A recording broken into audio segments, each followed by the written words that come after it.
और एक बात याद रखना, जिनको जिंदगी को नरक बनाना है उनको 6 बातें करना चाहिए। पहली बात, अत्यंत कोपः, अत्यंत क्रोध करने से जिंदगी नरक बनती है। इसलिए महिलाओं को क्रोध नहीं करना चाहिए ताकि घर में नरक न बने। पुरुष भी क्रोध से बचे ताकि आपका घर नरक न बनने पाए। कितने लोग कहते मेरा घर तो पूरा नरक है। पूरा नरक है तो सौभाग्य है, डुबकी लगाओ खूब। पूरा घर क्रोधी है, बहुत क्रोध आता, गुस्सा आती है। कितने लोगों की गुस्सा तो नाक पर ही रहती है, छोटी सी बात में भन भन भन भन होता रहता है। अत्यंत कोपः। और ये क्रोध भी कोई चीज नहीं है, ये क्रोध एक आदत है। तुम आदत बना लो तो दिन रात क्रोध करते रहोगे, और यदि सहनशीलता को बढ़ा लो तो 24 घंटे ऐसे गुजर जाएंगे कि तुमको क्रोध आएगा नहीं, हंसते हंसते बीत जाएंगे। और क्रोध को जीतने के लिए 3 काम करना पड़ेगा। नंबर 1, अपनी भी गलतियों को देखिए। नंबर 2, दूसरों की 3 गलतियों को रोज क्षमा कीजिए। नंबर 3 क्या करना है? थोड़ा गम खा लीजिए। गम खाने से, अपनी गलतियों को देखने से, दूसरे की गलतियों को क्षमा करने से क्रोध पर तुम विजयी हो सकते हो। अपनी भी गलती देखा करो, क्योंकि जब तुम अपनी गलती देखते हो तो आपके अंदर का अहंकार टूटता है, और अहंकार टूटते ही क्रोध भी बुझ जाता है, क्योंकि अहंकार के द्वारा ही क्रोध का जन्म होता है। अहंकार को यदि मार सकते हो तो क्रोध को भी तुम समाप्त कर सकते हो। रावण को कितना अहंकार था, इसीलिए तो क्रोध आता था और बोलता रहता था मैं रावण हूं। कंस को क्यों क्रोध आता था? क्योंकि उसको भी बहुत अभिमान था। अभिमान के द्वारा ही क्रोध का जन्म होता है। इसलिए इस अभिमान को जीतना चाहते हो, नम्रता से अभिमान को जीतो। कैसे अभिमान को जीतोगे? जितनी छोटी से छोटी सेवा तुम करोगे उतना ही बड़ा सा बड़ा अभिमान टूटेगा। झाड़ू लगाने से भी अभिमान टूटता है, चरण छूने से अभिमान टूटता है, नमस्कार करने से, हाथ जोड़ने से भी अभिमान टूटता है। जब तक अभिमान रहेगा हाथ जोड़ नहीं सकोगे, चरण छू नहीं सकोगे, झाड़ू लगा नहीं सकोगे। और अभिमान जब मरेगा, झाड़ू लगाना शुरू करोगे, अहंकार मरना शुरू कर देगा। इसलिए छोटे छोटे कामों को करिए तो अभिमान टूटता है। बर्तन मांजने से भी अभिमान टूटता है।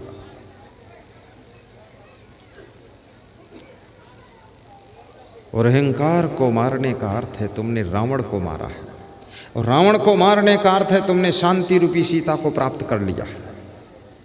यह अभिमान रूपी रावण को मारिए।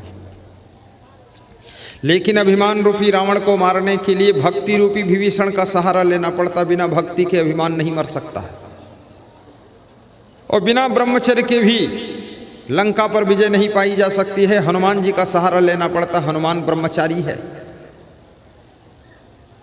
वही लंका के ऊपर जाकर के सब आग लगाता है और काम सेटिंग करता है। अंगद का सहारा लेना पड़ेगा। अंगद का मतलब है साहस होना चाहिए, जो पांव जहां अड़ा दो हटना नहीं चाहिए।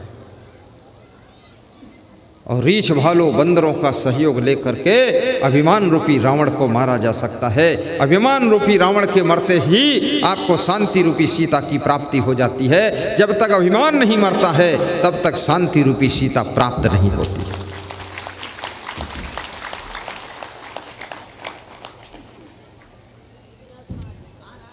बोलिए सद्गुरु भगवान की जय। एक छोटी सी कहानी सुनाऊंगा मैं,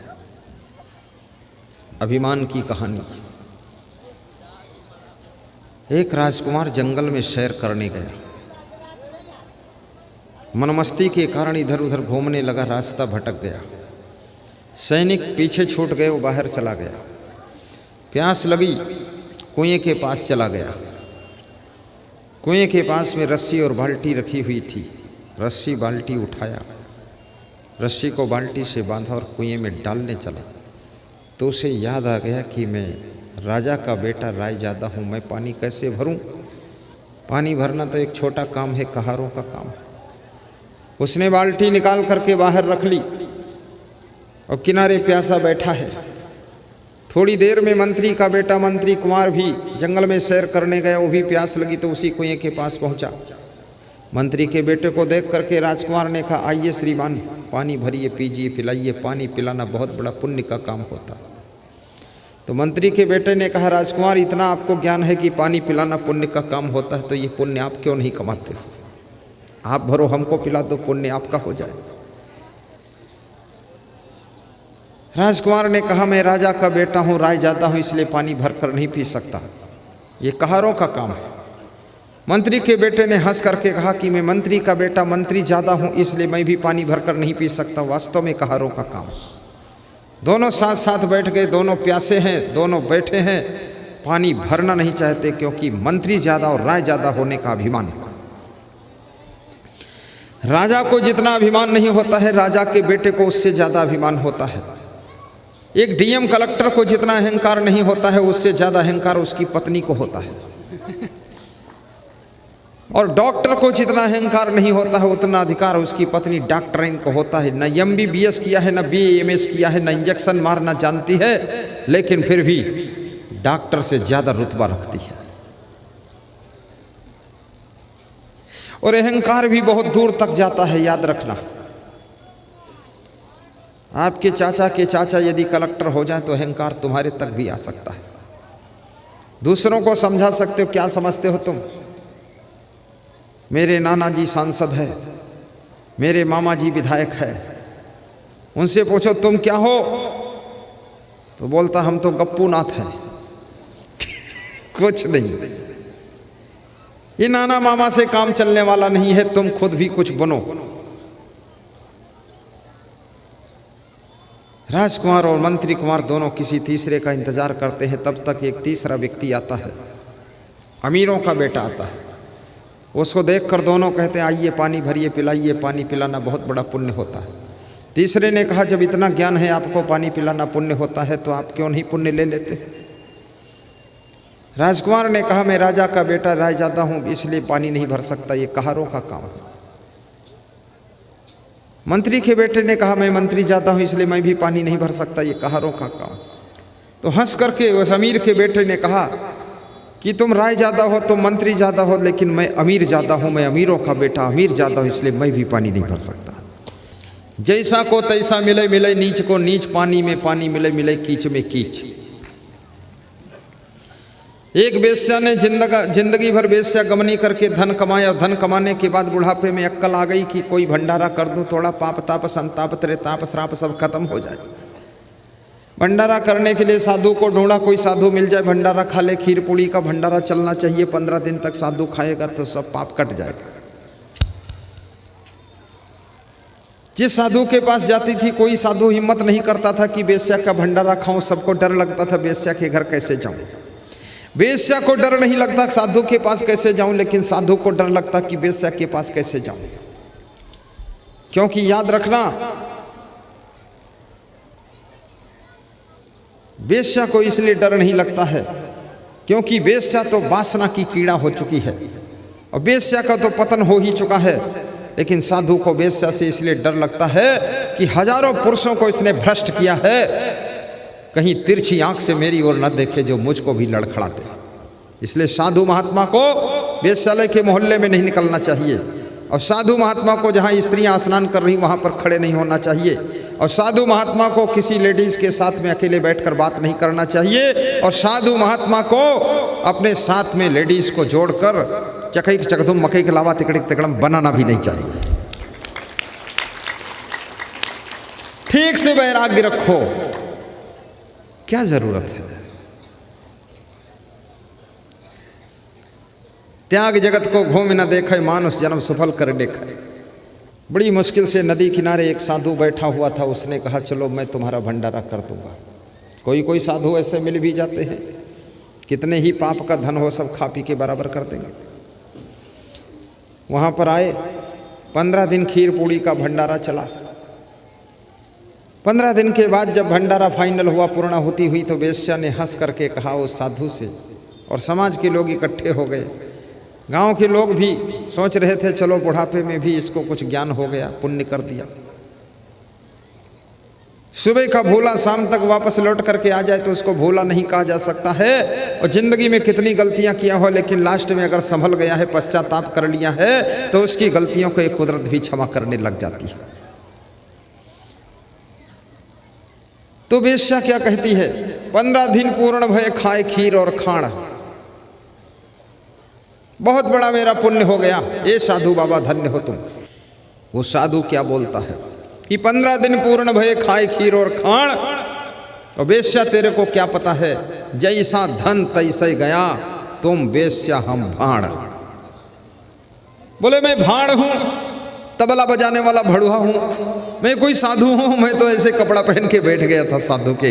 याद रखना, इस समाज के अंदर बहुत सारे भड़ुआ लोग भी साधु जैसे कपड़ा पहनकर बैठ जाते हैं, और उनको कोई भंडारा करो उससे कोई पुण्य होने वाला नहीं। इसलिए सच्चे साधु को ढूंढो। कबीर साहब कहते हैं, पूरा साहेब से ये सब विद पूरा होए, ओछे से नहीं लगाए के मूल हुआ वह खोए। साधना में पूर्ण हो, भक्ति में पूर्ण हो, तपस्या में पूर्ण हो, ब्रह्मचर्य में पूर्ण हो, वैराग्य में पूर्ण हो, त्याग में पूर्ण हो, सद्गुणों में पूर्ण हो, सदाचार में पूर्ण हो, संयम नियम में पूर्ण हो, उसे साधु कहते हैं। ज्ञान में पूर्ण हो, ऐसा नहीं लचपचहा साधु, गचपचहा साधु, कचपचहा साधु, लंगोटी का ढीला साधु, जहां देखो लंगोटी खोल के बैठा है, पागल कहीं का।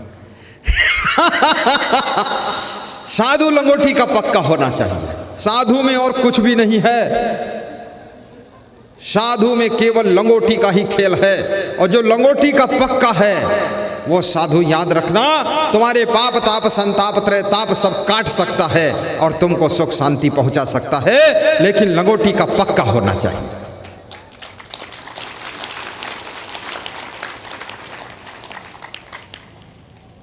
बहुत बड़ी बात है, इतना जोरदार बोल रहा हूं, मजबूत।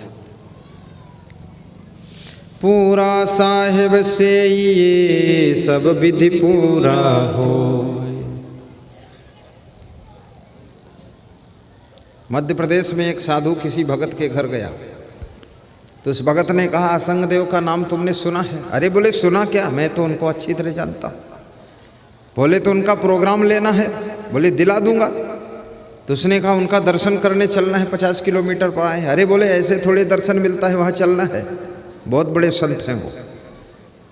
तो बोले उनके प्रोग्राम में खर्चा कितना आएगा? तो वो साधु ने कहा कुछ नहीं, केवल 35,000 में हो जाएगा। बोले 35,000 में तुम करा दोगे? बोले हाँ, मेरे को दे दो 35,000 में करवा दूंगा। 35,000 लेकर के चंपत हो गया वो साधु, आज तक ढूंढे मिला नहीं। 3 साल बाद मेरे पास उनका फ़ोन आया, कहीं से नंबर ढूंढा कि गुरुदेव एक साधु आया था, ऐसा लंबा था, ऐसा था, ये था, वो था, और 35,000 में आपके प्रोग्राम को कराने के लिए पैसा ले गया। तो हमने कहा वो कोई ठग होगा, 35,000 में तो हो ही नहीं सकता प्रोग्राम।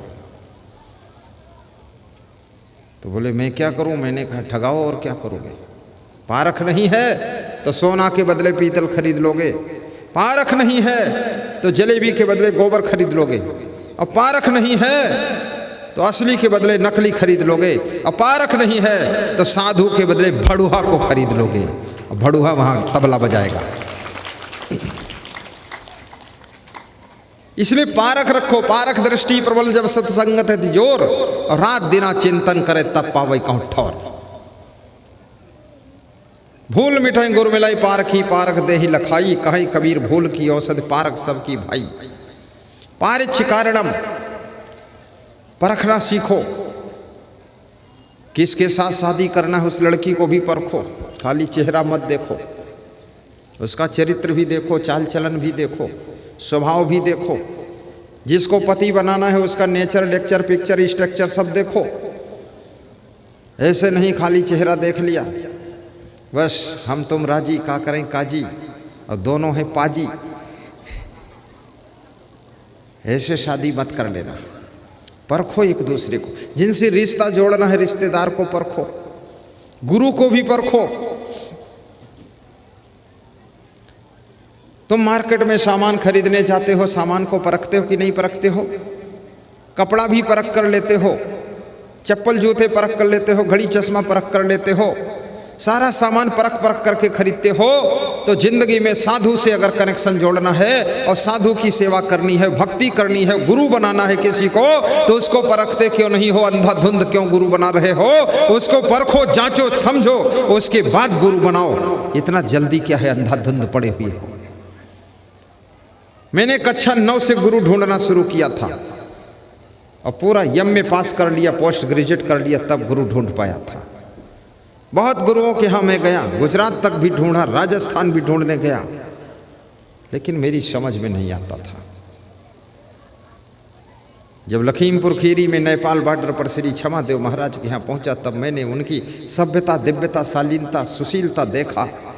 विषण मुक्त जीवन, शांति युक्त जीवन, बस वहाँ पर मेरा मन जुड़ गया और उनके द्वारा ज्ञान प्राप्त किया।